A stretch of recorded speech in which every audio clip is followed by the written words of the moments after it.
Bonjour aussi à ceux qui nous suivent sur Internet, voilà, ceux qui regardent des vidéos, etc. On voudrait que Dieu aussi vous bénisse richement. Hein? Alléluia pour ceux qui nous regardent. La joie du Seigneur est notre force. Alléluia.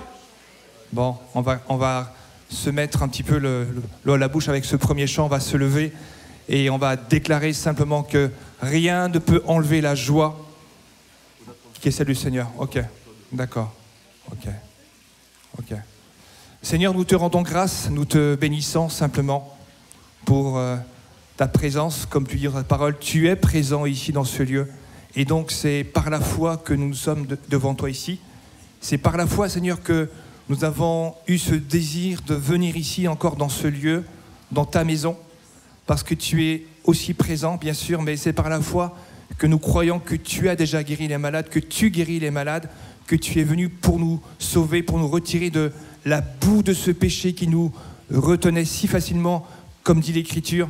Tu es venu, Seigneur, et tu nous as enlevé, tu nous as donné une nouvelle mentalité, une façon, Seigneur, de marcher dans la vie avec toi, une façon simple et efficace, c'est-à-dire de toujours te faire confiance. Seigneur, alors merci pour ta parole, merci pour qui tu es, Seigneur. Merci parce que ta joie, elle surpasse toute autre joie, Seigneur, c'est ta joie. Ta joie, Seigneur, est puissante. Alors merci pour tout le peuple qui se réunit autour de notre future sœur, Seigneur, qui va plonger dans les eaux du baptême et qui va se relever en nouvelle créature.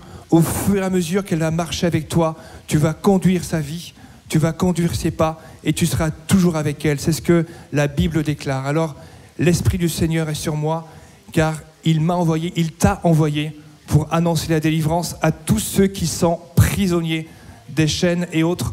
Jésus délivre encore aujourd'hui. Nous sommes tellement heureux de lui appartenir et de lui confier nos vies chaque jour, chaque instant. Alléluia. La joie du Seigneur est notre force.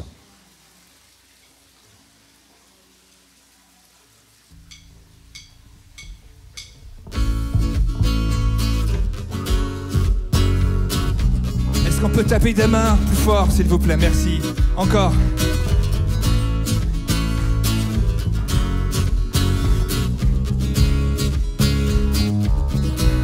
L'Esprit du Seigneur est sur moi car il m'a envoyé annoncer la délivrance à tous ceux qui sont prisonniers. Il me redonne courage quand je n'ai plus de force.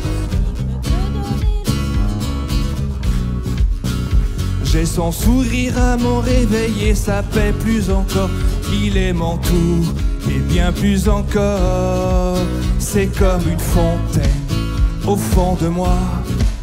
La joie du Seigneur jaillit en moi. C'est un océan de vie qui déborde autour de moi, qui se répand partout sur mes pas. La joie du Seigneur, la joie du Seigneur est ma force. La joie du Seigneur est ma force. Quel que soit demain, je ne craindrai rien, car la joie du Seigneur est ma force. L'Esprit du Seigneur est sur moi. L'Esprit du Seigneur est en moi.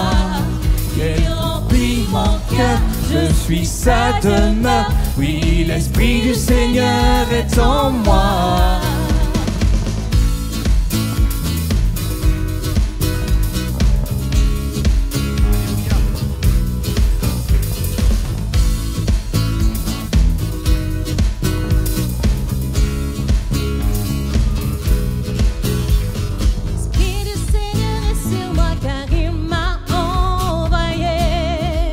Alléluia. Il m'a envoyé pour guérir ceux qui ont le cœur brisé. Il m'a revêtu de splendeur au lieu de la cendre. Il a couvert mes épaules de vêtements de louange. Je suis devenu le temple où sa présence demeure. J'entends son rire qui chasse mes peurs. J'apprends à danser dans mes détresses, trouver sa puissance dans ma faiblesse. Même au plus fort de mes nuits, je me réjouis encore, car sa tendresse fait lever l'aurore. La joie du Seigneur est ma force. La joie du Seigneur est ma force. Quel que soit demain, je ne craindrai rien, car la joie du Seigneur est ma force. L'Esprit du Seigneur est sur moi. L'Esprit du Seigneur est en moi. Il remplit mon cœur, je suis sa demeure. Oui, l'Esprit du Seigneur est en moi. Encore la joie. La joie du Seigneur est ma force. La joie du Seigneur est ma force. Quel que soit demain, je ne craindrai rien, car la joie du Seigneur est ma force. L'Esprit du Seigneur est sur moi. L'Esprit du Seigneur est en moi. Il remplit mon cœur, je suis sa demeure. Oui, l'Esprit du Seigneur est en moi.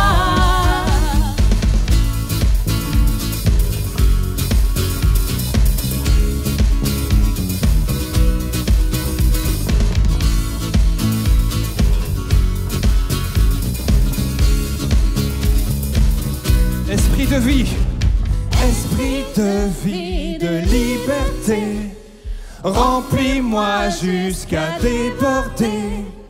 Que ta rivière jaillisse en moi, je veux ta joie, joie, joie. Esprit de vie, de liberté, remplis-moi jusqu'à déborder.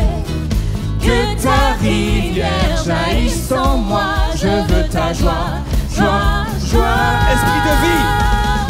Esprit de vie, de liberté, remplis-moi jusqu'à déborder. Que ta rivière jaillisse en moi, je veux ta joie, joie, joie. La joie du Seigneur, la joie du Seigneur est ma force. La joie du Seigneur est ma force. Quel que soit demain, je ne craindrai rien, car la joie du Seigneur est ma force. L'Esprit du Seigneur est sur moi. L'Esprit du Seigneur est en moi. Il remplit mon cœur, je suis sa demeure. Oui, l'Esprit du Seigneur est en moi. La joie du Seigneur est ma force. La joie du Seigneur est ma force. Quel que soit demain, je ne craindrai rien, car la joie du Seigneur est ma force. L'Esprit du Seigneur est sur moi. L'Esprit du Seigneur est en moi. Il remplit mon cœur, je suis sa demeure. Oui, l'Esprit du Seigneur est en moi. Alléluia. Alléluia. Est-ce que le Seigneur est bon? Alléluia. Le Seigneur est bon avec tout le monde. Alléluia. Il fait pleuvoir sur les bons comme sur les méchants, nous dit la Bible. Alléluia. Que ton nom est majestueux, Seigneur. On veut encore le déclarer. Que ton nom est majestueux. Alléluia, Seigneur.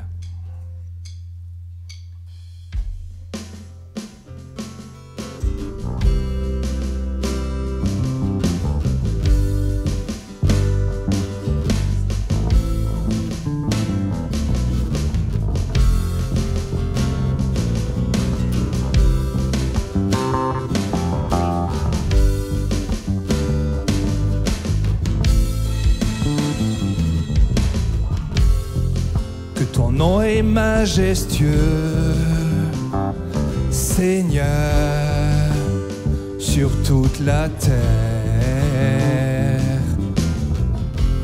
Ton nom est fort et puissant, ton nom est glorieux et grand. En lui nous sommes sauvés. Le nom de Jésus, plus haut que tous les noms. Roi des rois, oh aucun nom n'est comme le sien. Le nom de Jésus, le nom de Jésus, plus haut que tous les noms. Alpha, Alpha et Oméga, aucun nom n'est comme le sien.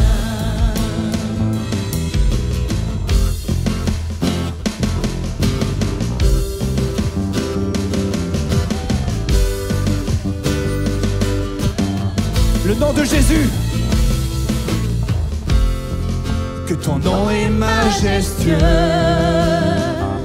Seigneur, sur toute la terre.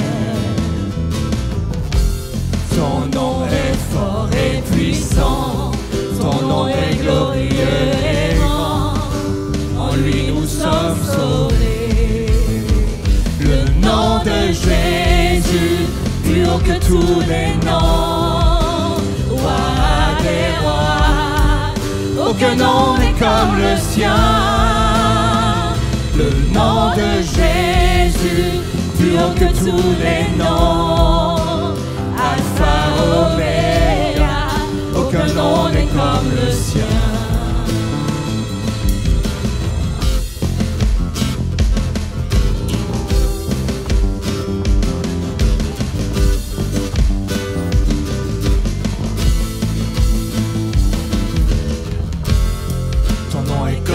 Doux parfum déversé sur mon âme, sur mon âme.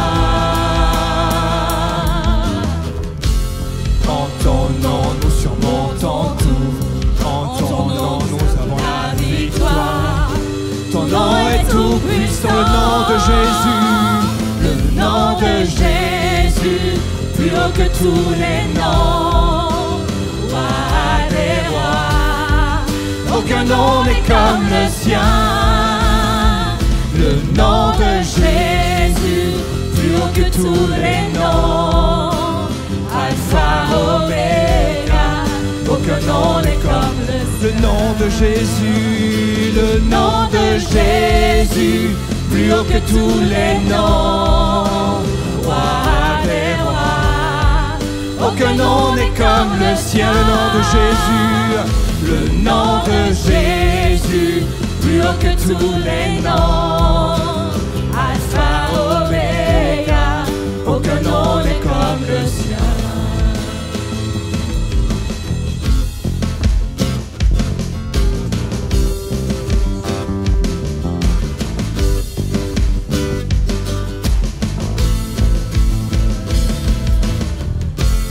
Aucun autre Dieu n'a vaincu la mort que Jésus-Christ le ressuscité.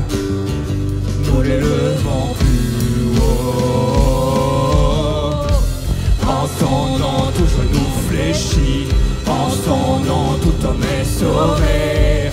Nous invoquons son nom, Jésus, Jésus, Jésus, Jésus, Jésus, oh, oh Jésus, Jésus, Jésus, oh Jésus, oh, oh Jésus, Jésus, Jésus, Jésus, Jésus, oh, oh Jésus, Jésus, Jésus, Jésus, Jésus, oh Jésus, Jésus, Jésus, Jésus, Jésus, oh Jésus, le nom de Jésus, le nom de Jésus, plus haut que tous les noms, roi des rois, aucun nom n'est comme le sien, le nom de Jésus, le nom de Jésus, plus haut que tous les noms, Alpha, Oméga, aucun nom n'est comme le nom de Jésus, le nom de Jésus, plus haut que tous les noms, roi des rois, aucun nom n'est comme le sien,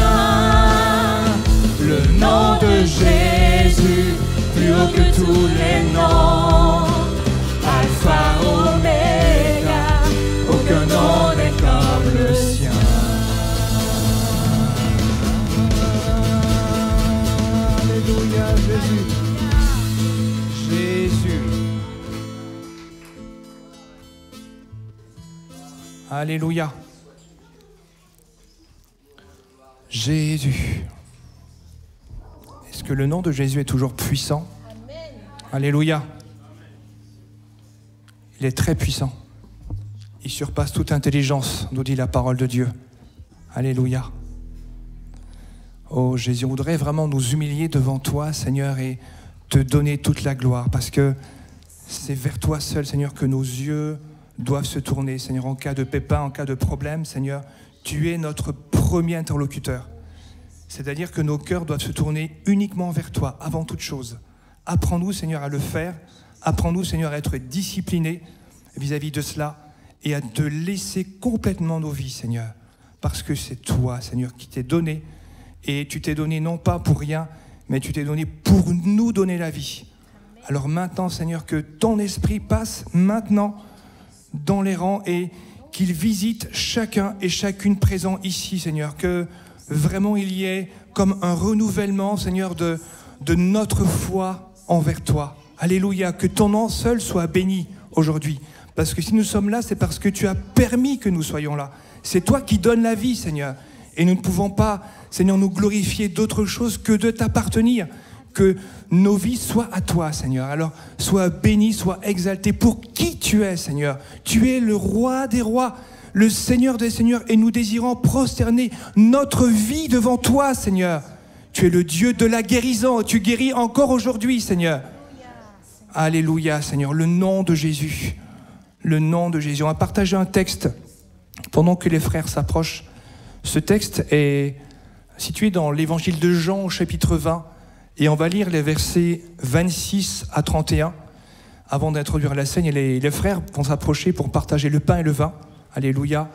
Et donc Jésus étant ressuscité 8 jours après, les disciples de Jésus étaient de nouveau dans la maison où ils se réunissaient d'habitude et Thomas se trouvait avec eux.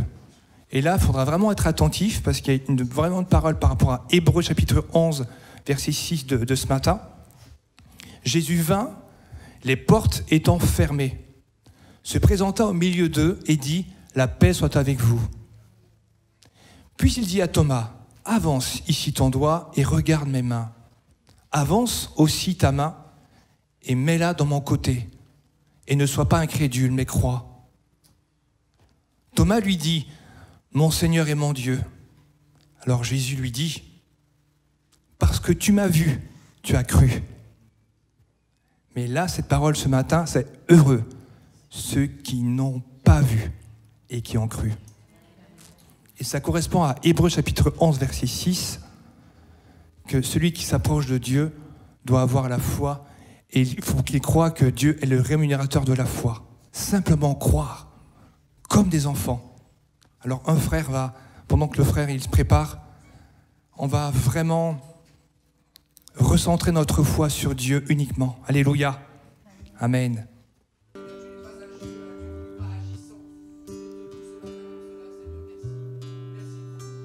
Quand je songe à l'infâme croix où Jésus fut meurtri pour moi, je vois ses mains, ses pieds percés, mon Sauveur au bois attaché. Ensemble.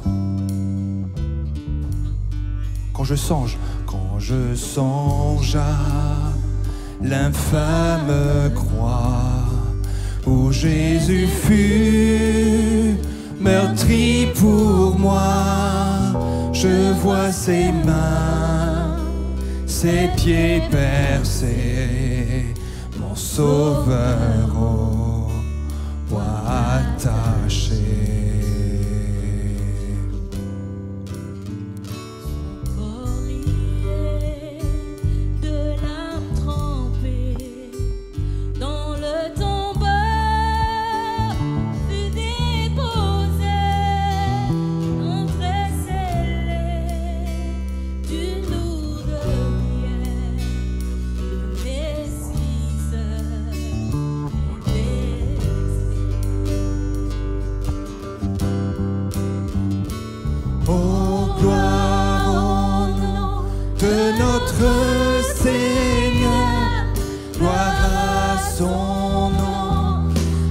tout jamais, nous chanterons sans fin tes louanges. Oh gloire à toi, ô Dieu, mais au matin.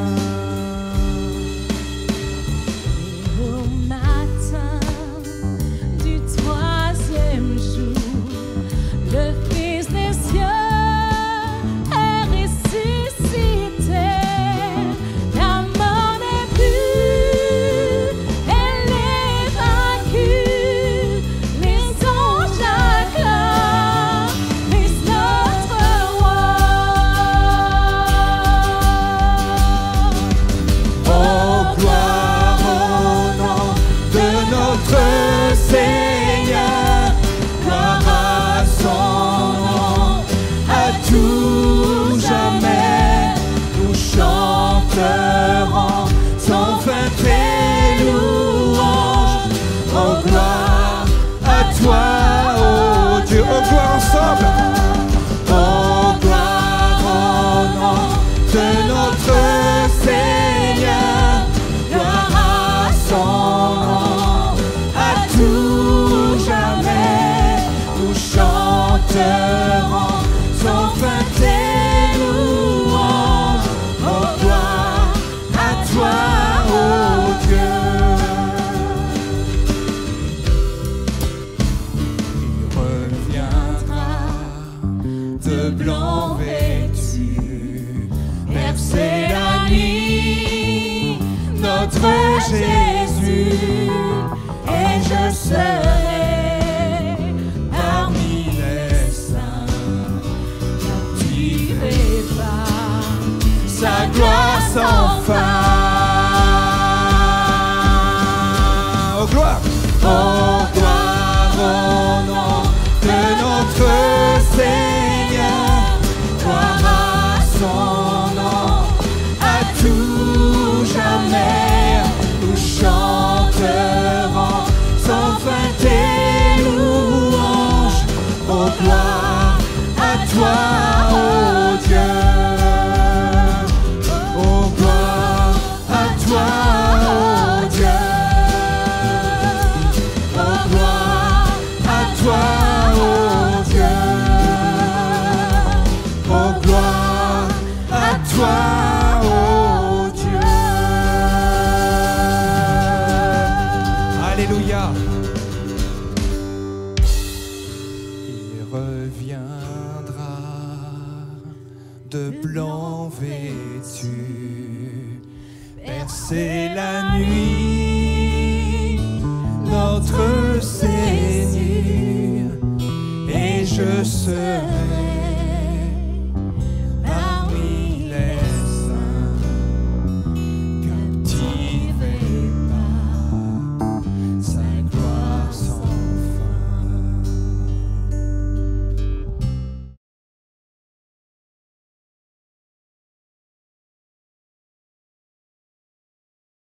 Nous lions tout esprit méchant, nous renversons toute forteresse de ténèbres au nom de Jésus qui lutterait dans les cœurs ou dans les pensées de bien-aimés qui sont là pour là ou les premières fois. Au nom de Jésus, même dans l'esprit peut-être des croyants, au nom de Jésus, nous abattons toute forteresse au nom puissant de Jésus de Nazareth. Que celui qui est lié soit délié, libéré au nom de Jésus. Que celui qui est malade soit guéri. Que celui qui est dans l'abattement soit relevé au nom puissant de Jésus. Que la parole agisse dans les cœurs, Seigneur, et que ton esprit révèle ta personne au nom puissant de Jésus de Nazareth. À toi la gloire, Seigneur. Amen. Amen. Alléluia. Vous allez bien? Alléluia. On est encouragés. Le Seigneur agit ici et de partout ailleurs. Je reviens de la semaine dernière, la semaine d'avant, j'étais en déplacement à l'étranger pour une semaine. Une conférence qu'on a annuellement qui rassemble des missionnaires d'un peu partout dans le monde, essentiellement donc ceux qui travaillent en Afrique du Nord et au Moyen-Orient. Et là, j'ai eu le plaisir de revoir après 2 ans beaucoup d'amis, de collègues qui travaillent dans ces régions-là, avec certains on collabore d'ailleurs. Et j'étais stupéfait de voir comment le Seigneur avance, l'œuvre de Dieu avance dans ces pays-là. Des pays dans lesquels on ne pensait pas que l'évangile percerait un jour. Vous savez, on est incrédule, même parfois quand on est chrétien. On dit, c'est pas possible, incroyable. Et oui, mais on prie pour ces choses-là. Donc le Seigneur agit. Et c'est beau de voir que pendant ces années, dans cette conférence, dans ce rassemblement, on a prié pour la Libye. Et de voir au fur et à mesure des années, voir des frères venir, des couples venir avec des nouveaux croyants issus de ces pays-là, de ces régions, qui sont des régions très fermées et où l'islam s'est imposé. Et d'entendre là, en rencontrant un ami, que dans ces mêmes endroits, en tout cas un des endroits là, il y a, c'est essentiellement une église qui est cachée, mais en tout cas une de ces communautés-là rassemble plus de 600 personnes. Alors pour vous, ça éprouve rien peut-être. Mais quand on parle de pays qui font partie du monde arabe, arabo-musulman, je peux vous dire que c'est un miracle. Et alors que les religions ont exercé avec une main de fer de l'autorité, pour pas dire de l'autoritarisme sur les nations, sur les populations, eh bien l'évangile est en train de prendre une revanche et des hommes et des femmes viennent à Christ coûte que coûte, et ils viennent à Jésus.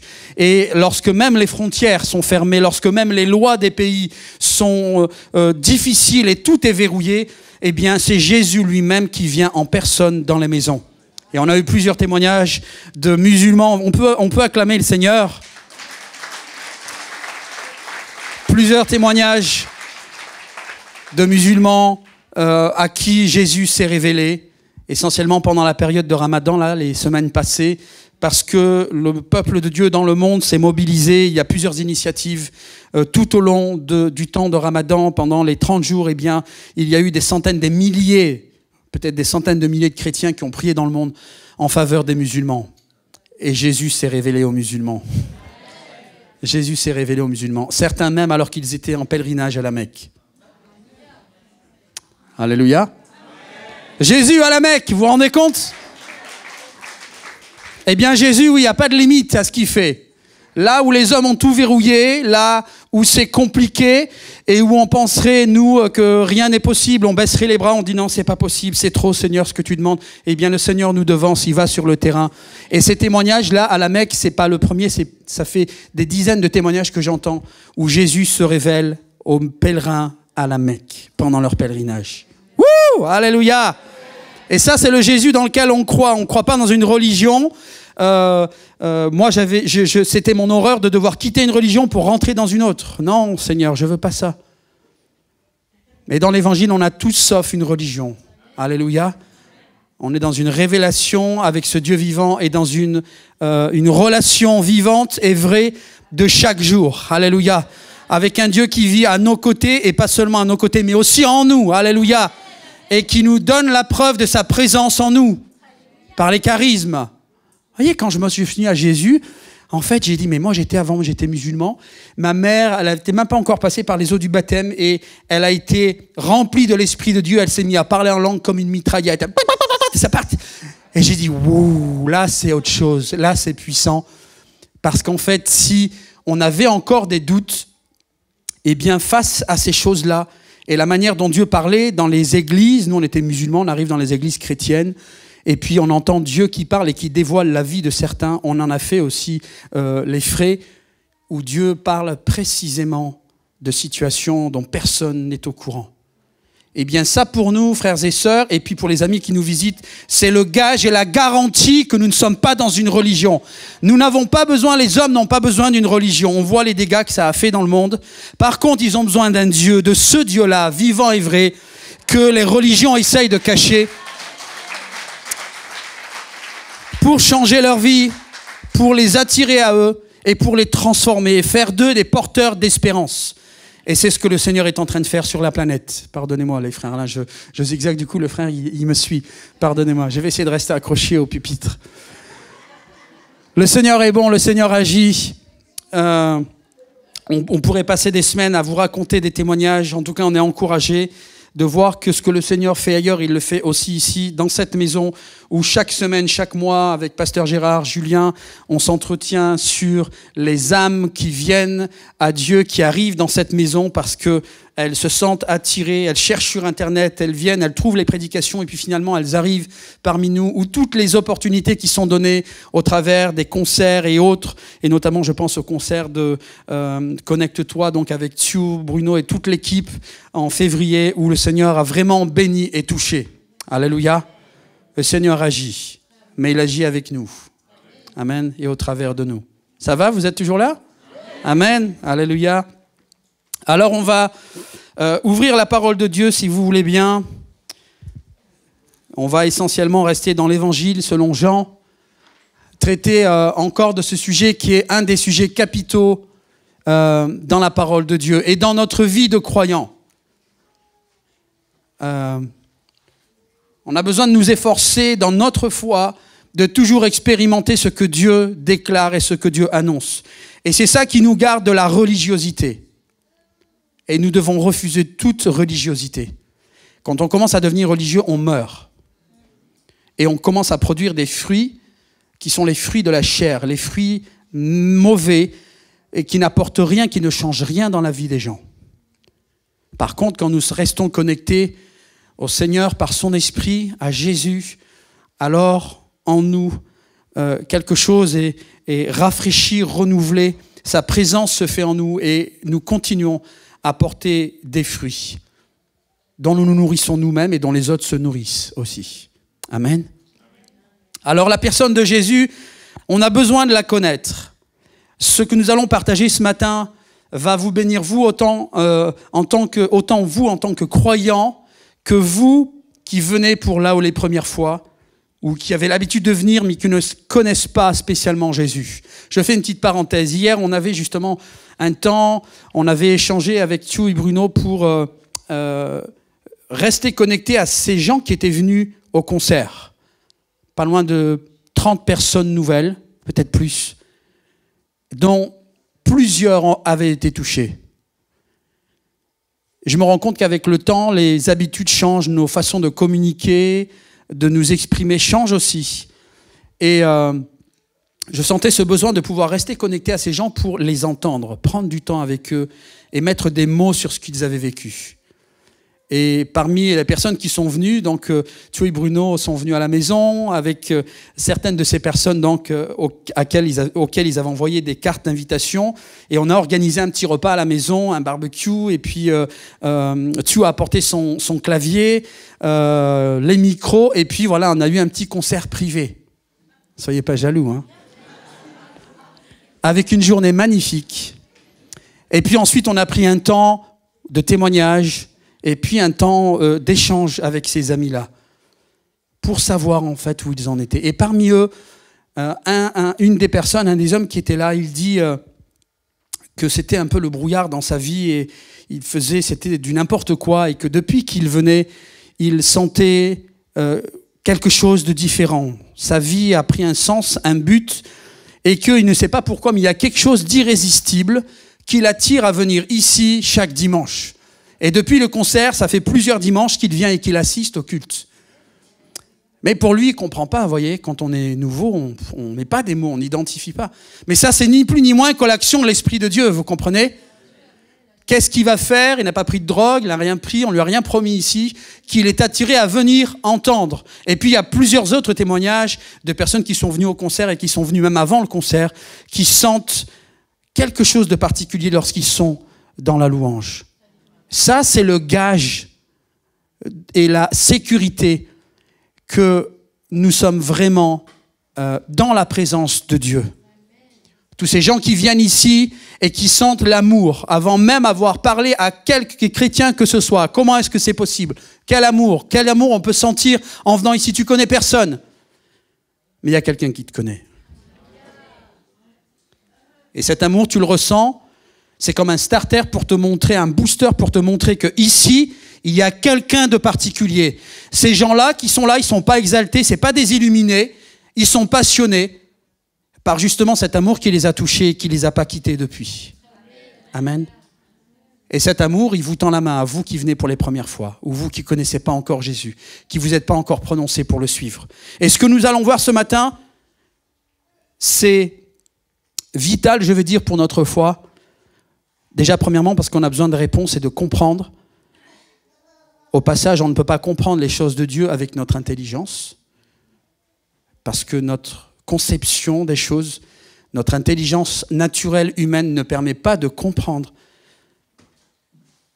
et parfois de recevoir les choses de Dieu. Et pour comprendre les choses de Dieu, Dieu a donné son esprit. C'est pour ça, vous voyez, que Dieu n'est pas loin. Non, Dieu aime les hommes, les femmes, et il donne son esprit comme outil pour recevoir les choses qui parlent de lui, les choses spirituelles, qui, en règle générale, sont étrangères à nous, parce qu'on ne pense pas. On ne peut pas saisir les choses de Dieu. Pour les comprendre, il nous faut l'esprit de Dieu. Alors on dit dans le christianisme, voilà, Dieu c'est trois personnes, le Père, le Fils, l'Esprit. Moi je vous dis honnêtement, ça me barbait d'entendre ça quand j'étais musulman. J'ai dit mais c'est quoi leur truc là, le Père, le Fils, l'Esprit, on n'a pas commencé qu'on est déjà dans la confusion, c'est le bins. Ça veut dire quoi en fait? Et en fait ça fait partie des mystères qu'on ne peut pas percer avec notre intelligence. Jamais, si vous m'aviez dit un jour je vais croire dans le Dieu de la Bible, jamais j'ai dit non, vous êtes fous. Mais pour accepter ça et pour le comprendre, il a fallu cette démarche où Dieu m'a touché un jour par cet amour que j'ai senti en venant dans une salle comme celle-là, où j'ai vu mon frère être guéri, ma tante délivrée de démons et des centaines d'autres guérisons qui m'ont interpellé et m'ont dit mais attends, il y a quelque chose de particulier ici, on n'est pas dans un endroit religieux avec du blabla, il y a quelque chose de particulier, il y a une puissance, il y a quelque chose de pas naturel, de surnaturel. Et c'est ça qui a fait que je me suis accroché. Et je me suis dit, ça vaut le coup d'essayer de comprendre, de creuser. Et c'est cette recherche que je vous invite à avoir. Ne prenez pas la vie comme une fatalité, dire voilà, comme les musulmans, c'est mektoub, c'est écrit, ou Inch'Allah, si Dieu veut. Non, Dieu veut, vous pouvez prendre votre destin entre vos mains. Amen. Parce que celui qui vous permet de changer votre destin, il est venu il y a 2000 ans et il est toujours présent par son esprit parmi ceux qui le connaissent. Et chaque fois qu'on se réunit ici, eh bien, il descend, il est présent. Ne vous appuyez pas sur nous. Appuyez-vous sur celui qui peut changer vos vies. Amen. Alors, un Dieu qui est en même temps trois personnes. Premier abord, ça va être compliqué, hein. On n'a pas l'habitude, nous, de ces choses-là. Mais là encore, ça nous ramène à l'humilité, de l'humilité, pour nous dire, avec notre petit cerveau, là, on ne peut pas comprendre des choses qui nous dépassent de loin. Mais il y a une démarche, elle commence justement par l'humilité, c'est d'accepter les choses pour ensuite être capable de les comprendre. Dans nos sociétés humaines, c'est le contraire. On veut comprendre, si je comprends bien, je vais m'engager, si je ne comprends pas, rien du tout.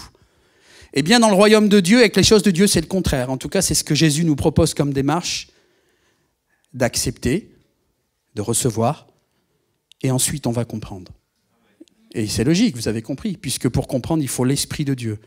Alors en acceptant, l'Esprit vient, et comme on accepte, eh bien, l'Esprit fait son œuvre en nous pour être capable de, non seulement de continuer de recevoir, mais de comprendre ce qu'on entend. Et ce concept, si on peut appeler ça comme ça, cette notion de trinité ou de triunité de Dieu, c'est une vraie réalité. Ne me posez pas toutes les questions, je n'aurai pas toutes les réponses. Je peux vous mettre sur la piste pour vous faire comprendre qu'est-ce que la Trinité. Mais c'est quelque chose quand même qui nous dépasse. Et à la comparaison des religions où on a la prétention d'avoir toutes les réponses, nous, dans l'Évangile, eh bien, il y a des sujets, quel pasteur que ce soit, on n'a pas toutes les réponses. On n'a pas toutes les réponses, même en creusant. Il y a une part de mystère, et c'est normal parce qu'il s'agit de Dieu. Il y aura toujours une part de mystère. On aura les réponses auprès de lui. Pour tous ceux qui ont dit Dieu ne se soucie pas des hommes, vous aurez la réponse ce matin. Oui, Dieu se soucie des hommes. Pour tous ceux qui ne savent pas quoi répondre et restent tout penauds quand des amis incroyants, famille ou autres personnes vous disent « Il est où votre Dieu ?» C'est la misère, c'est le chaos sur la planète. Comment vous osez parler de Dieu? Il est où? Est-ce qu'il se soucie même des hommes? Eh bien, la parole nous donne les réponses. Et c'est des réponses qui vont vous bénir, vous, personnellement, et qui vont bénir, en tout cas vous donner de l'assurance de la confiance dans la parole et de l'assurance en vous-même pour savoir comment répondre à ces amis-là. Parce qu'on faisait partie d'eux. Hein. On a fait partie des blasphémateurs, on a fait partie de ces gens de mauvaise vie. Et si on est ce qu'on est, c'est par la grâce de Dieu. Amen. On va lire le premier texte dans Jean 8 à partir du verset 21. Je vérifie parce que j'ai tellement mis d'annotations que je ne vois plus les numéros des versets. Verset 21. Le contexte, c'est les pharisiens, les juifs religieux qui ont amené auprès de Jésus une femme qui avait été prise en flagrant délit d'adultère et qu'ils voulaient donc par conséquent lapider. Jésus leur a fait comprendre qu'il n'était pas du tout sur le même registre qu'eux. Ils voulaient piéger Jésus, quelle que soit sa réponse, et Jésus les a renvoyés en leur disant que celui qui n'a jamais péché jette la première pierre. Voilà, et du plus jeune au plus âgé, ils ont décampé et ils ont eu la réponse dont ils avaient besoin, enfin en tout cas qu'ils méritaient. Juste après, Jésus commence à parler, et ça sera le sujet d'autres prédications, d'autres études. Il s'annonce, Jésus se présente comme étant la lumière du monde.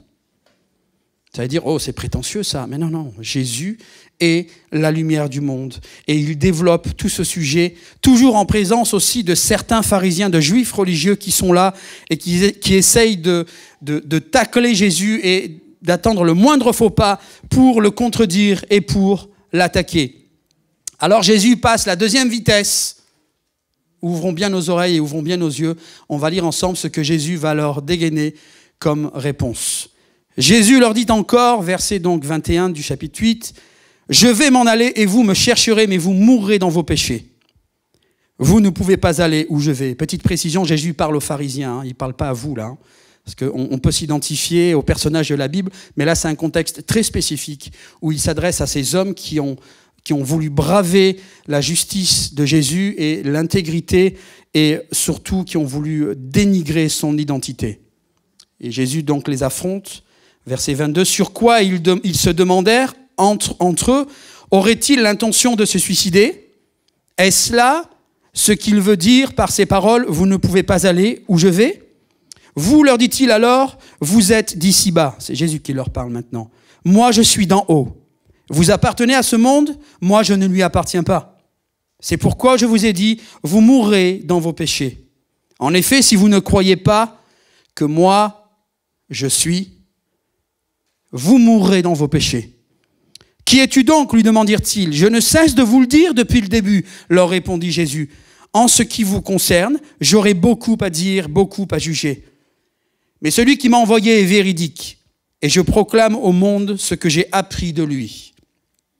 Comme ils ne comprenaient pas que Jésus leur parlait du Père, le Père céleste, il ajouta, « Quand vous aurez élevé le Fils de l'homme, en parlant de la croix où il sera élevé, alors vous comprendrez que moi je suis. » Deuxième fois.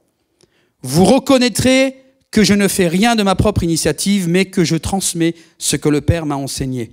Oui, celui qui m'a envoyé, ouvrez bien tous vos oreilles, celui qui m'a envoyé est avec moi. Il ne m'a pas laissé seul, car je fais toujours ce qui lui est agréable. Amen. » J'hésite à continuer, mais on va continuer. On va lire. Pendant qu'il parlait ainsi, beaucoup crurent en lui, crurent en Jésus. Verset 31. Alors Jésus dit aux Juifs qui avaient mis leur foi en lui, « Si vous vous attachez à la parole que je vous ai annoncée, écoutez bien les amis, vous êtes vraiment mes disciples.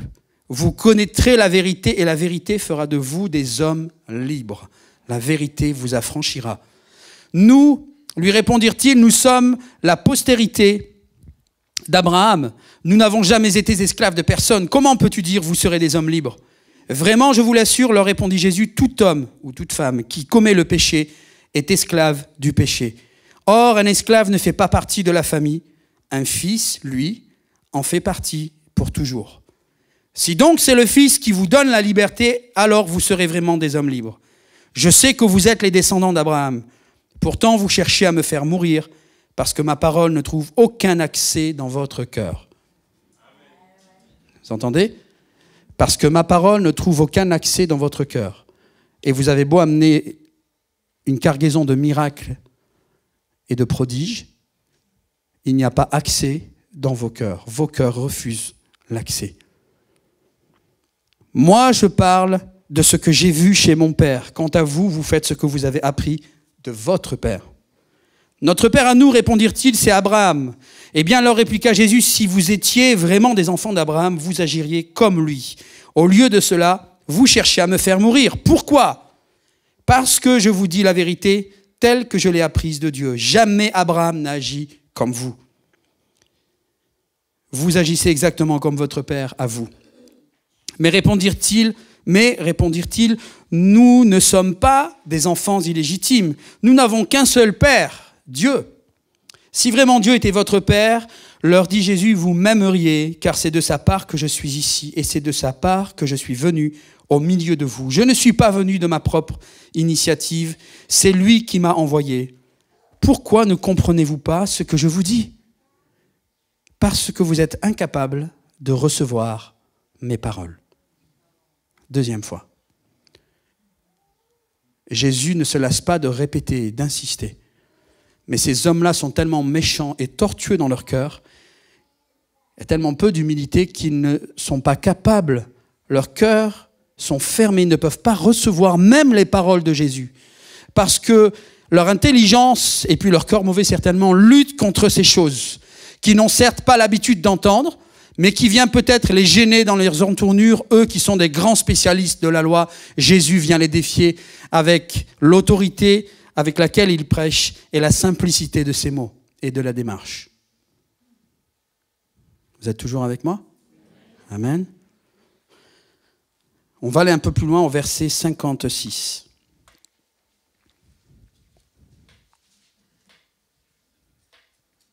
Merci. Jésus leur parle toujours et il leur dit cette fois-ci, « Abraham, votre père, a exulté de joie, rien qu'à la pensée de voir mon jour. Il l'a vu et en a été transporté de joie. Quoi, lui dirent-ils alors? Tu n'as même pas 50 ans et tu prétends avoir vu Abraham? Vraiment, je vous l'assure, leur répondit Jésus, avant qu'Abraham soit venu à l'existence ou fût, moi, je suis. Troisième fois. C'est de la bombe atomique, ce qu'on est en train de lire. Est-ce que vous recevez les paroles? Même vous, les croyants. Est-ce que vous recevez ces paroles?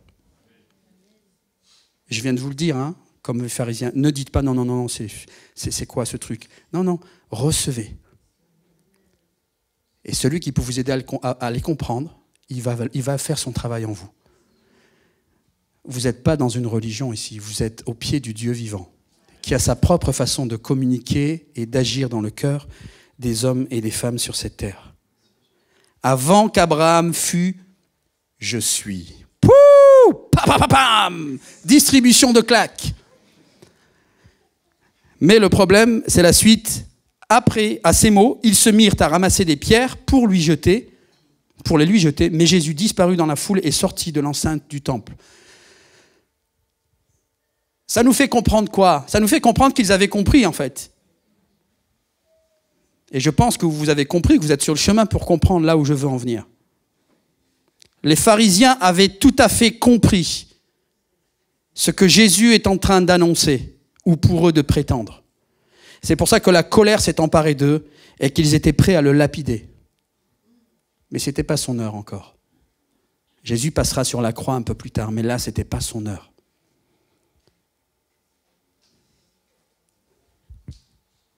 Allons dans Jean 18, s'il vous plaît. Jean chapitre 18. J'ai défié un peu la chronologie du récit. Je suis allé volontairement dans le jardin de Gethsémanée, là où Jésus va se retrouver avec ses disciples et là où Judas va venir avec une cohorte pour qu'il soit arrêté. Jean chapitre 18, verset 1er. Après avoir ainsi prié, Jésus s'en alla avec ses disciples et traversa le torrent du Cédron. Il y avait là un jardin où il entra avec eux. Or Judas, qui le trahissait, connaissait bien cet endroit, car Jésus s'y était rendu souvent avec ses disciples. Il prit donc la tête d'une troupe de soldats et de gardes fournis par les chefs des prêtres et les pharisiens, et il arriva dans ce jardin. Ces hommes étaient munis de lanternes et de torches et d'armes. Jésus qui savait tout, écoutez bien, Jésus qui savait tout ce qui allait lui arriver, c'est pas un indice pour rien, s'avança vers eux et leur demanda « Qui cherchez-vous » Et c'est étonnant cette question, parce que pas dans ce récit, pas dans l'évangile selon Jean, mais dans les autres en tout cas, on sait que c'est Judas qui va aller justement embrasser Jésus pour désigner qui est Jésus. Donc là, ça ne transparaît pas dans ce texte, mais on peut se poser la question, être interpellé sur la démarche de Jésus en demandant « Qui cherchez-vous » puisque c'était Judas qui était censé venir l'embrasser pour montrer aux soldats qui il venait livrer, qui les soldats étaient censés arrêter. « Qui cherchez-vous » Ils lui répondirent « Jésus de Nazareth, c'est moi. » Et Jésus répond « C'est moi. » Mais la traduction, là, en français, elle n'est pas bonne. Si on prend le texte, et je vous montrerai tout à l'heure, si on prend le texte grec, donc l'original, c'est en grec, c'est « ego eimi ». Et traduit en français, c'est « moi, je suis ». Donc quand le soldat lui a dit « Jésus de Nazareth », en fait, Jésus a dit « ego eimi », « moi, je suis ». Pour l'instant, ça ne crée rien en vous, c'est normal, on va continuer. Au milieu d'eux se tenait Judas, celui qui le trahissait. Au moment même où Jésus leur dit « C'est moi, ego eimi, moi je suis », ils eurent un mouvement de recul et tombèrent par terre. Je ne vais pas développer tout de suite, mais ça, ce n'est pas innocent, ce qui se passe dans cette situation. On revient maintenant dans Jean chapitre 13, vous êtes toujours là ? Restez bien concentrés, ouvrez vos cœurs et laissez le Saint-Esprit vous parler. Jean chapitre 13, on va lire à partir du verset 13. Et Jésus parle donc après avoir lavé les pieds aux disciples. Je précise, ce n'est pas un rituel, ce n'est pas un rite de laver les pieds aux autres. Mais Jésus voulait leur apprendre en tant que maître et Seigneur combien on a besoin entre nous de nous laver les pieds. C'est une symbolique de cette entre guillemets, d'aimer son prochain, d'aimer les autres et de se soumettre les uns aux autres et de ne pas avoir peur à se baisser pour laver les pieds des autres. Vous m'appelez maître et Seigneur, verset 13, et vous avez raison, car je le suis. Si donc moi, le Seigneur et le maître, je vous ai lavé les pieds, vous devez vous aussi vous laver les pieds les uns aux autres. Je viens de vous donner un exemple pour qu'à votre tour vous agissiez comme j'ai agi envers vous. Vraiment, je vous l'assure, un serviteur n'est jamais supérieur à son maître, ni un messager plus grand que celui qui l'envoie. Si vous savez ces choses, vous êtes heureux, à condition de les mettre en pratique. Donc si lui, le maître, a lavé les pieds à ses serviteurs, à ses disciples, à combien plus forte les disciples peuvent laver les pieds à d'autres disciples. Donc le disciple n'est pas plus grand que son maître. Ça va ? Verset 18, je ne parle pas de vous tous, je sais très bien quels sont ceux que j'ai choisis. Là aussi, c'est une tournure de phrase, mais ce n'est pas ce que souvent on pense. Jésus ne choisit pas, mais Jésus sait d'avance qui va se tourner vers lui, accepter et va le suivre ou pas. Mais il faut que l'Écriture s'accomplisse. L'Écriture, l'Ancien Testament. Et il cite la parole de l'Ancien Testament. Celui avec lequel j'ai partagé mon pain se retourne contre moi. Jésus cite cette parole. Je vous le dis dès maintenant, avant que cela ne se produise, pour qu'au moment où cela arrivera, vous croyez que moi, je suis.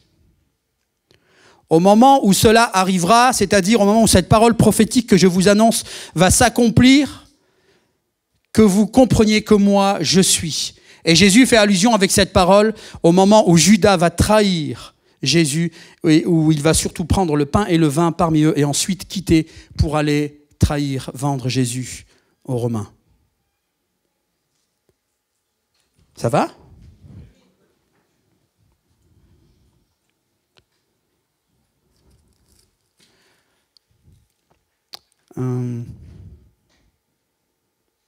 Est-ce qu'on peut mettre le texte de Exode, s'il te plaît ? On va faire un bond dans le passé maintenant, et on va aller sur le mont Sinaï avec Moïse. Vous êtes d'accord ? C'est bon, je paye le voyage. Moïse s'est entretenu avec Dieu, interpellé par ce buisson qui brûlait, mais qui ne se consumait pas, intrigué, il est monté, et au travers de ce buisson, l'Éternel Dieu parle à Moïse et apprend à Moïse qu'il va être l'instrument qu'il va utiliser pour délivrer les Hébreux de l'esclavage en Égypte. Moïse reprit donc en parlant à l'Éternel, il dit « J'irai donc trouver les Israélites et je leur dirai, le Dieu de vos ancêtres m'a envoyé vers vous.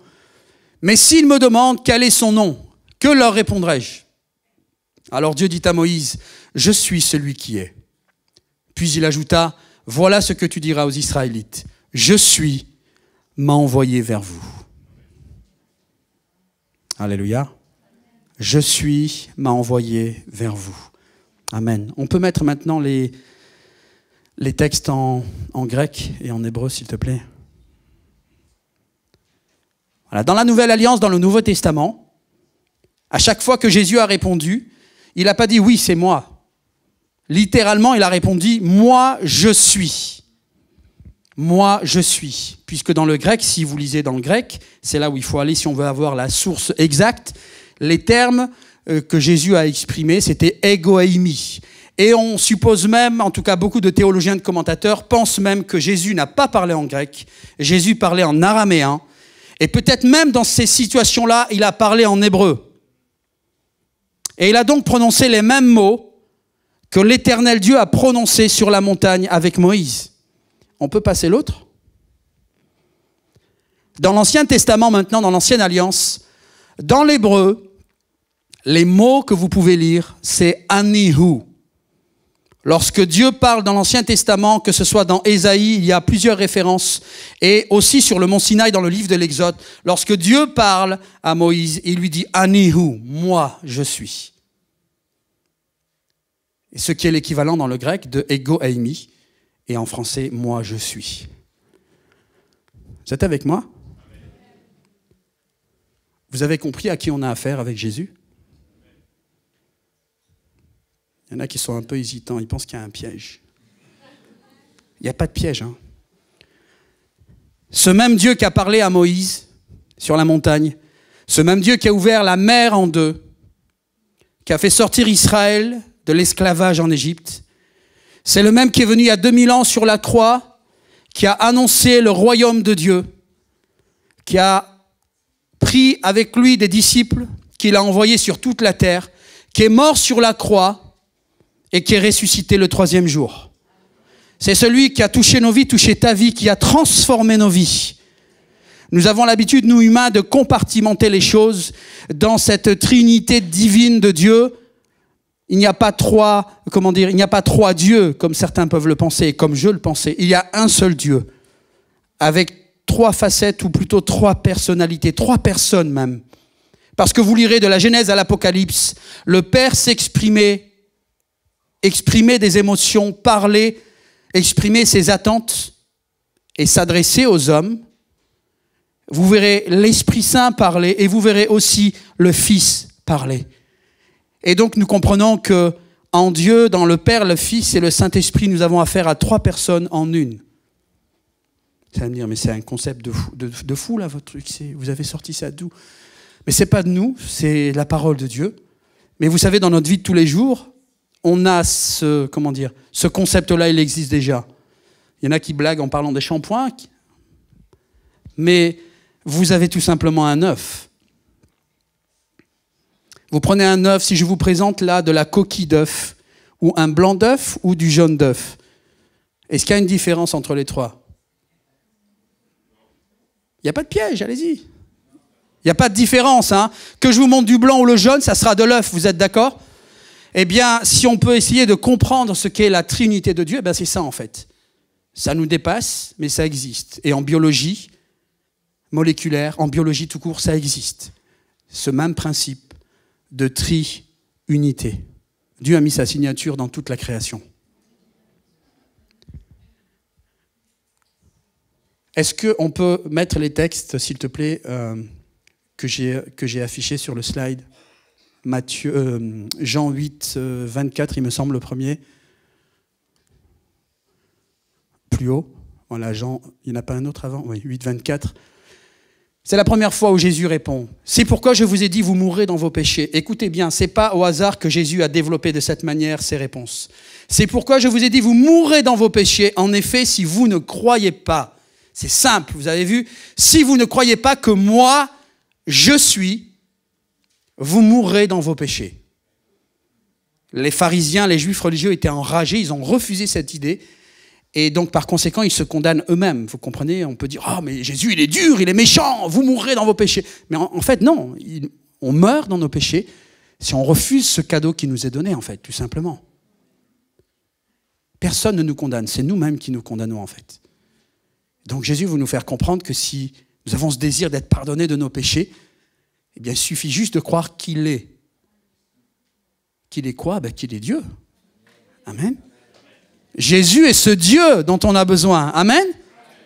Et ça me rappelle, il faudra qu'un jour, on va commencer peut-être, il faut qu'on parle avec Pasteur Gérard, Julien, mais il faut qu'on commence à mettre des témoignages dans nos cultes. Ou qu'il y ait peut-être d'autres réunions où il y a des témoignages. Et un jour, j'aimerais que l'épouse de notre frère Silas puisse témoigner. C'est un témoignage d'une puissance incroyable. Où le Seigneur n'est pas allé par 36 chemins, c'était le nom de Jésus qui était puissant. Elle cherchait Dieu, et puis c'est le nom de Jésus qui s'est imposé à elle. On est si petits avec nos petits cerveaux pour comprendre les choses de Dieu. Ça nous dépasse tellement. Le suivant, s'il te plaît. Quand vous aurez élevé le Fils de l'homme, alors vous comprendrez que moi, je suis. Donc Jésus leur dit, quand vous m'aurez mis sur la croix, quand je serai mort, quand j'aurai été élevé sur la croix, alors vous comprendrez, même si vous refusez maintenant, vous serez obligés de constater que moi, je suis. Et je veux insister là-dessus, comprenez bien, nous on est en Occident, là, en Europe, là, avec le pays des philosophes, cartésiens et tout ce qu'on veut, loin de ces cultures du Moyen-Orient, et puis c'est pour ça qu'on a besoin de nous placer dans le contexte de l'époque. Jésus, un juif qui parle à des juifs, et en particulier les juifs religieux qui sont des spécialistes de la Torah, de la loi, qui connaissent sur le bout des doigts les Écritures. Et pourquoi les pharisiens étaient enragés? Mais vous vous imaginez, ils connaissent le récit de l'Exode où l'Éternel Dieu parle à Moïse, leur patriarche par excellence. Et Jésus vient, s'adresse à eux en leur disant « Moi je suis ». Pam! Vous vous rendez compte, l'explosion? C'est comme si l'Éternel était devant eux et leur parle. Mais le problème, c'est qu'ils ne voient pas l'Éternel selon eux. Ils voient un homme. Et c'est pour ça qu'ils disent qu'il a un démon. Cet homme, assurément, a un démon, parce qu'il ne peut pas dire qu'il est l'Éternel. Nous, on a du mal dans nos traductions. C'est pour ça qu'on est obligé d'étudier pour comprendre et d'aller dans le grec, dans l'hébreu, pour comprendre le sens. Mais imaginez qu'à chaque fois que Jésus a confronté les foules ou les pharisiens et qu'il a dit, là, dans ces 4-5 textes qu'on a lus, « Moi, je suis », c'est exactement les mêmes mots que l'Éternel a prononcés devant Moïse. Tu leur diras, « Je suis, t'envoie pour les libérer. » Vous vous rendez compte? Et c'est pour ça qu'ils ont voulu le lapider. C'est pour ça, parce qu'ils étaient complètement enragés. Mais à côté de tous ces pharisiens, il y a eu des foules qui ont été touchées par les mots de Jésus et qui ont accepté son enseignement. Et Jésus les a transformés. Amen. Pourquoi ce texte? Vous n'avez jamais posé la question? Pourquoi est-ce que Jésus dit, quand vous aurez le Fils de l'homme, vous comprendrez que moi je suis? Alors on pense à la résurrection. Amen. Même si des historiens et les religions luttent et combattent cette idée, Jésus est ressuscité. Amen. Amen. C'est une vérité, que ça plaise ou pas. Jésus est ressuscité. Et il est vivant. S'il n'était pas vivant, on perd notre temps ici. Franchement, j'irai à la plage ou ailleurs. Vous comprenez? Mais parce qu'il est vivant, je suis là. Amen. Parce qu'il est vivant, vous êtes là, tu es là. Pourquoi, en dehors du fait donc que Jésus est ressuscité, pourquoi il dit cela aux pharisiens? Tout simplement parce que le jour où Jésus va mourir sur la croix, qu'est-ce qui se passe? Il faut un pique-nique autour de la croix? Qu'est-ce qui se passe? Allez, soyez là. Ouais, bon, ça c'est les hommes qui ont écrit le petit panneau, voilà, Jésus le roi des rois, le roi des Juifs, mais ouh, J'avais même pas pensé à celui-là tout à l'heure en plus. Le voile qui se déchire dans le temple. Du haut vers le bas. Hein. Vous savez, c'est, je sais plus, 7 ou 8 mètres de haut. Hein. Alors, allez le déchirer, le voile, de vous-même. Si c'était de bas en haut, on peut comprendre. On dirait, c'est un petit malin qui est venu. Non, non, là, c'est de haut en bas. Le voile dans le temple. La terre a tremblé. Et les ténèbres, pendant combien de temps? 2 minutes? 3 heures. C'est pas juste une petite éclipse. Hein. 3 heures de ténèbres. Et où? Sur la terre, hein. Pas en Israël seulement. Vous comprenez là la portée du message de Jésus? Vous comprendrez lorsque vous aurez élevé le Fils de l'homme que moi je suis. Alléluia. Parce que la terre a tremblé. Et aussi parce que quelques semaines après, ce sont des centaines de milliers d'âmes qui viennent à Jésus. Et cette nouvelle doctrine embrase toute la Palestine, tout Israël, au point que ça crée des troubles dans tout le pays. Et ces réveils d'hommes et de femmes qui viennent à Jésus continuent jusqu'à nos jours et on en est le fruit. Amen. Vous comprendrez que moi, je suis. Est-ce que tu comprends, mon ami? Est-ce que tu comprends, mon frère, ma sœur, que ce Jésus que tu aimes, que tu adores, c'est pas un sous-Dieu. C'est pas un subalterne de Dieu le Père. Il n'y a pas de différence entre le Père, le Fils et l'Esprit. Il n'y a pas une hiérarchie. L'un et l'autre procèdent de l'autre, mais ils travaillent ensemble. Mais leur manifestation, leur expression est différente. Et chacun a un rôle bien précis. Mais en Jésus, il y a complètement Dieu. Dans le Saint-Esprit, il y a complètement Dieu. Et dans le Père, il y a complètement Dieu. Vous comprenez? Parce que nous, on compartitionne tout, on compartimente tout. Hein. On pense que là, c'est pris un morceau de Dieu, le Père, et puis le Fils. Non, mais non, c'est pas un gâteau là qu'on a partagé. Mais ça défie notre intelligence, vous comprenez? On ne peut pas saisir ces choses, honnêtement. On a besoin de l'aide de l'Esprit de Dieu pour accepter et comprendre ces choses. On peut mettre le suivant. Vraiment, je vous l'assure, leur répondit Jésus, avant qu'Abraham fût ou soit venu à l'existence, moi je suis. Waouh, vous vous rendez compte? Le Dieu d'Israël qui parle là, qui leur dit, moi je suis. Avant qu'Abraham fût. Mais là, ils sont devenus fous, les pharisiens. Mais qu'est-ce qu'il raconte? Il a craqué ou quoi? Qu'est-ce qu'il dit? T'as même pas 50 ans, comment tu vas être plus vieux que Jésus, que Abraham? Comment tu as pu le voir? Comment lui a pu te voir? Vous voyez la bêtise de l'homme, de l'être humain et du cœur humain quand on est dur et qu'on veut rien comprendre? C'est nous qui nous privons de la grâce et de la gloire. C'est pour ça que Jésus a dit, soyez comme des enfants. Et si on n'est pas comme les enfants, nous n'entrerons pas dans le royaume de Dieu. Pourquoi? Parce qu'un enfant, c'est simple, c'est naïf. Un enfant, vous lui annoncez quelque chose, il va dire, ok, saute, il va sauter. Mais nous, on est compliqués, on prend la calculatrice, on fait des calculs. Mais non, fais pas de calcul, mon ami. Jésus, il dit ça, prends-le à comment dire, prends-le au mot. Défie Jésus. Et tu vas voir s'il ne te répond pas. Il y en a qui l'ont fait avant toi. Hein. Attends-toi à la réponse. Défie Jésus et tu vas voir. Sortez de cet état d'esprit religieux où on attend comme ça, la bouche ouverte, qu'un miracle, qu'un ange descende. Non, non, votre destin est dans vos mains et Jésus est prêt à changer votre destin. Alléluia. Amen. Ça nous fait comprendre quoi, ce texte? Vous comprenez ça comment? Avant qu'Abraham soit, ou fût, ou soit venu à l'existence, je suis. J'étais toujours là, éternellement. Ça veut dire quoi? Que celui qui leur parle, il est éternel. Alléluia. Bien sûr, c'est le fils du charpentier, mais ça, c'est dans notre petite intelligence à nous. Mais ce fils du charpentier, il a fait assez de miracles, assez de grandes choses pour défier notre intelligence et notre compréhension. Et mettre un déclic en nous et nous montrer que, effectivement, là, dans ce Jésus, je suis tenté de m'opposer, de dire non, mais je dois reconnaître qu'il y a quelque chose. Ça vaut le coup de creuser, en fait. Oui, Jésus est Dieu et il existe de toute éternité. Jésus n'a pas de commencement et de fin. Alléluia. Jésus est appelé l'alpha et l'oméga. Première lettre de l'alphabet grec, oméga, dernière lettre de l'alphabet grec.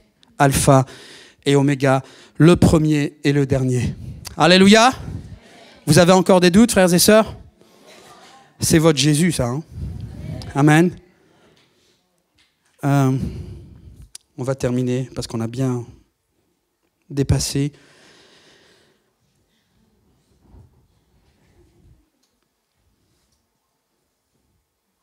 Est-ce qu'on peut mettre le texte quand même de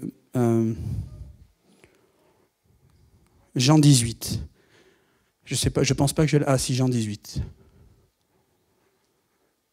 Je vous ai dit, la traduction est pas bonne, c'est pas « c'est moi », c'est « ego eimi ». Moi, je suis. C'est pas deux fois, hein, c'est une seule fois où lorsque les soldats viennent prendre Jésus dans le jardin de Gethsémanée pour l'emprisonner, Jésus leur pose la question, qui cherchez-vous? Et puis on dit Jésus de Nazareth. Et il dit, oui, moi, je suis. Et le texte nous précise qu'à ce moment-là, qu'est-ce qui se passe? Eh bien, les hommes qui viennent, les gardes qui sont là, font un pas en arrière et tombent. Et vous croyez qu'ils font quoi? Une hypoglycémie? C'est quoi le problème?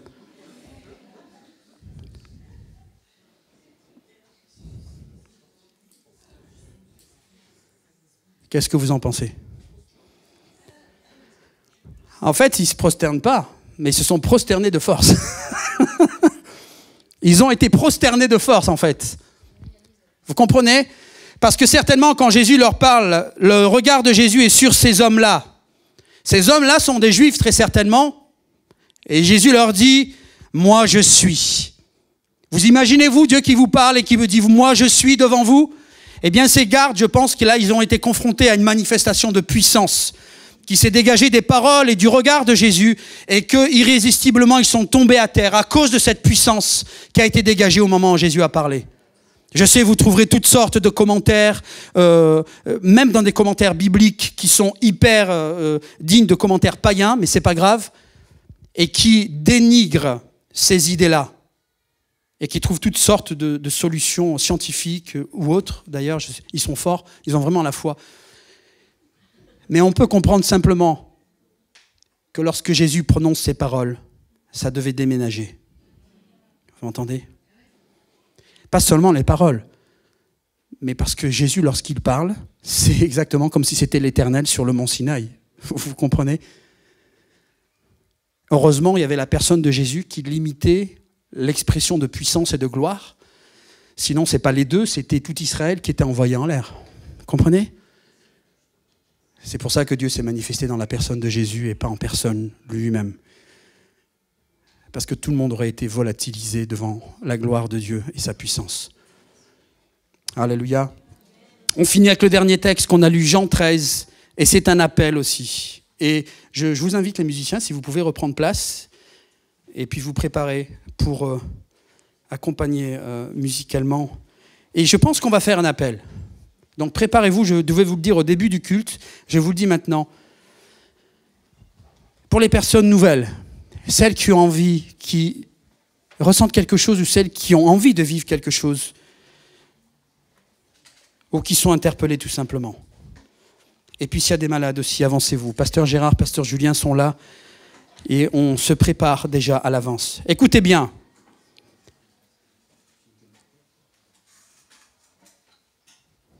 Lorsque Jésus a dit aux disciples, il a parlé de celui qui allait tremper son pain en même temps. Et il dit, je vous ai dit ces choses dès maintenant, avant que cela ne se produise. Écoutez bien, avant que cela ne se produise, pour qu'au moment où cela arrivera, vous croyez que moi je suis. Qu'est-ce que Jésus veut nous faire comprendre là? Quelle démonstration Jésus veut faire en disant cela?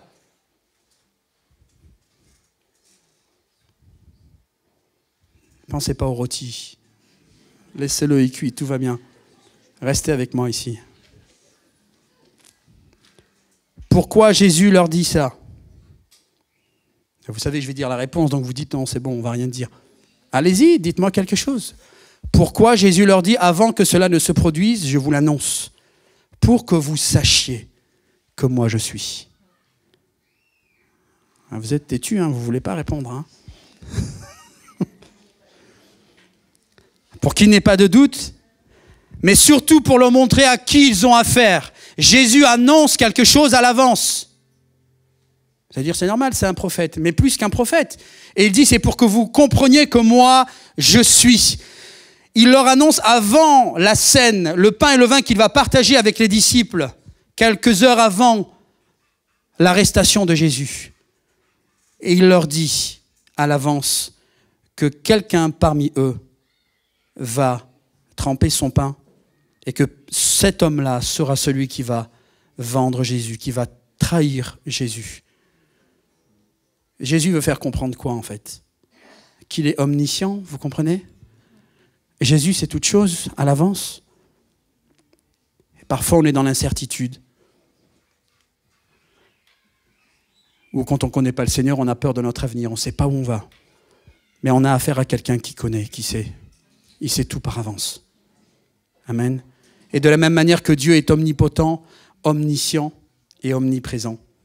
Jésus, c'était difficile parce qu'il était dans un corps, mais en tout cas par son esprit, Jésus est aussi omniprésent, omnipotent et omniscient. Amen. Et le mot d'introduction pour cet appel, et je vais laisser l'équipe ensuite, et puis on va descendre pour prier. Préparez-vous déjà maintenant. Jésus dit dans Jean 13, 20, vraiment, je vous l'assure, écoutez bien, autant pour les croyants que ceux qui découvrent.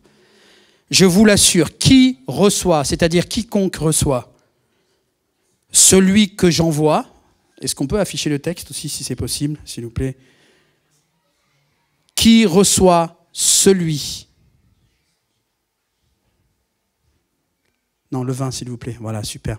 Vraiment, je vous l'assure, qui reçoit celui que j'envoie, me reçoit moi-même, et qui me reçoit, reçoit celui qui m'a envoyé. Ça a l'air un peu compliqué, mais ça va, vous avez intégré. Vous avez compris ce que ça nous dit, ce texte? Ça veut dire qu'à chaque fois, toi qui es croyant, qui crois en Jésus, à chaque fois que tu vas auprès de quelqu'un pour lui parler de Jésus, si cette personne reçoit toi et aussi ton message, en fait, elle reçoit qui? Elle reçoit Jésus. Et parce qu'elle reçoit Jésus, elle reçoit qui d'autre? Elle reçoit le Père. Elle reçoit celui qui a envoyé le Fils, qui a envoyé Jésus. Amen. C'est pour ça que Jésus disait d'aller de maison en maison et de prêcher la bonne nouvelle du royaume. Et que dans chaque maison où il n'était pas reçu, pas accueilli, il fallait faire quoi?